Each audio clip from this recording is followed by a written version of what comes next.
Good morning. It's kind of early this morning, but I'm not at my usual place. We're not at our home. We're actually visiting my parents this week. My mother is having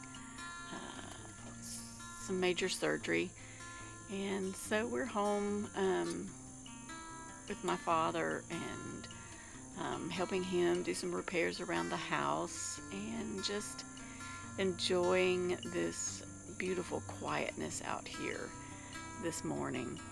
I have something a little different I wanted to come to you about. It's just as I was sitting in this stillness and thinking about all that's going on, and I had a friend message me a video about this pandemic, and you know, we're okay there. That's not quietness. There's a huge logging place on down from where they live, so there's big trucks that are coming through. But I was thinking about the whole homesteading thing, and I think there's two aspects to this. There's this spiritual side to this COVID pandemic thing, and then there's the practical, physical side to it, and how we have to marry the two to be able to be fully successful. If we rely totally on our own strengths and just do those things that we're physically capable of doing, we're cheating ourselves and not able to tap into the higher power of our Creator and allow Him to work in our lives and bless us and be a part of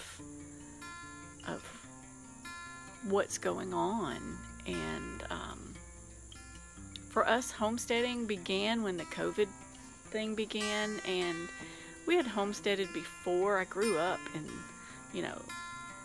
on a farm, not a large farm, but I grew up with raising chickens. My dad raised chickens. He always had a garden, or my grandpa always had a garden. Somewhere we had gardens. We had meat rabbits, so we're not new to this. But it's just thinking about, we can't completely rely on just us, on our human strength. I know I love to watch Roots and Refuge Farm. Jess is so knowledgeable. She really is. And you can learn so much from her. And I will drop a link in the description to her YouTube page. But one of the things that she always says at the end of the video is, "I bless you." And I was thinking about that, and all the negativity that's going on with the COVID, and the blaming, and the paranoia, just all the negativity. And the video that a friend sent me today was just talking about how a house divided will fall. And if we don't stop blaming everyone, and Ephesians 4:29 tells us that we should edify others, lift them up, and encourage them. And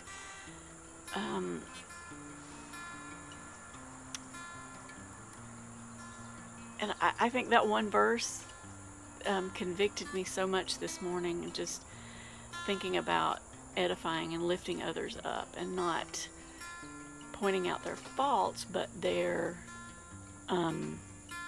strengths.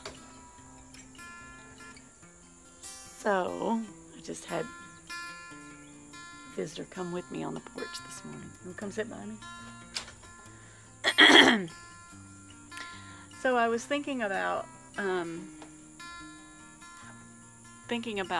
our, lifting others up and being encouraging to others. And so there's a spiritual side to this homesteading, and then there's a physical side to it. So, let's not displace the Creator out of the equation. The physical side to it is, I'm going to throw one more biblical parallel in there, but Noah didn't wait until the raindrops started before he started building the ark. He prepared ahead of time, way ahead of time. And so we can't wait until panic has set in, which for some people it may have already set in, but we need to do what we can do to be self-sufficient, to not depend on our government for food, to not, I'm not saying if you are someone that receives things from the government, I'm not saying, don't do that. I'm just saying don't let that be your only source. Don't be so dependent on others that you can't provide for yourself. So do what you can do. If it's planting in pots on your back porch, start doing that. Do what you can to be self-sufficient. And but don't do it out of fear. Just do it out of preparedness. Because I've never counted, but I've heard so many times that the Bible says 365 times, once for every day of the year, fear not. Because God is the creator of the universe, and to some point things are out of our control. It's in His hands, and we have to put our faith and trust in Him. But we must do what we're able to do, and to prepare as well as we're able to prepare, and then leave the rest up to Him. So I want to encourage you that draw on other friends' resources. Get with like-minded people that also believe, in growing their own food. And I'm not this fear monger, and please don't take it that way.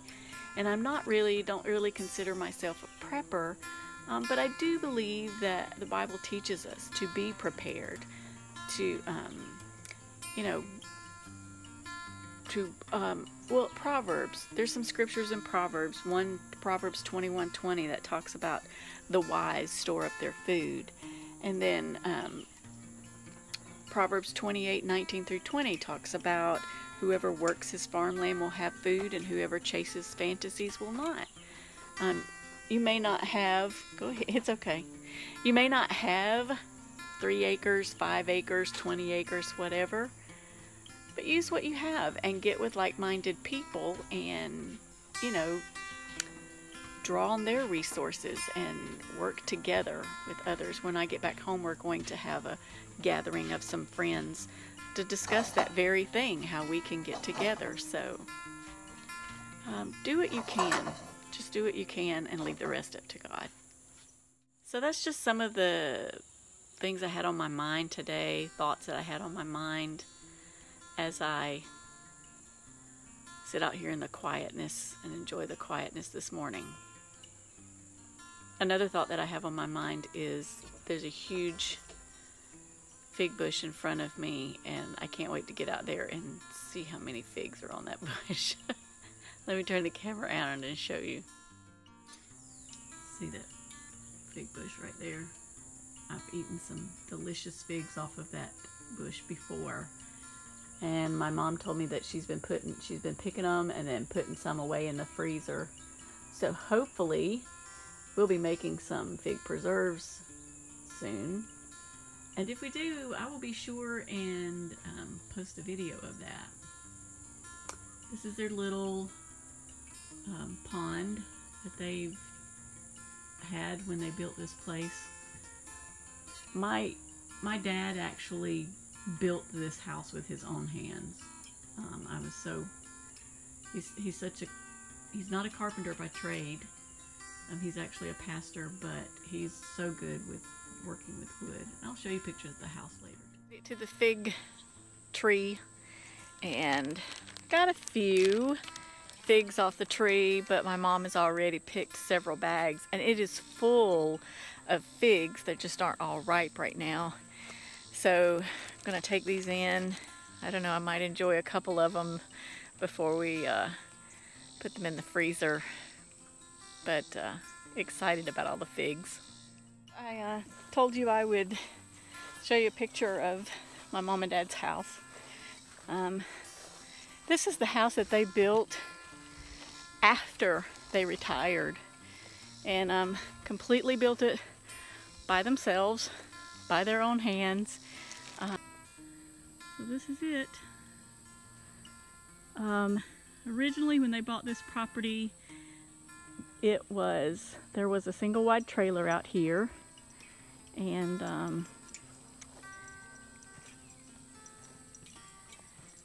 a roof over the single wide trailer with some huge posts in the ground. And I think what they did was they pulled the trailer out from under the roof over, and they started with those huge creosote posts and built around them actually, and built the house, built the flooring. There's so much so many things that he's done in building this house, but so proud of them for doing this. It's just a beautiful place. Here's a beautiful magnolia tree out here, and it's so nice and quiet.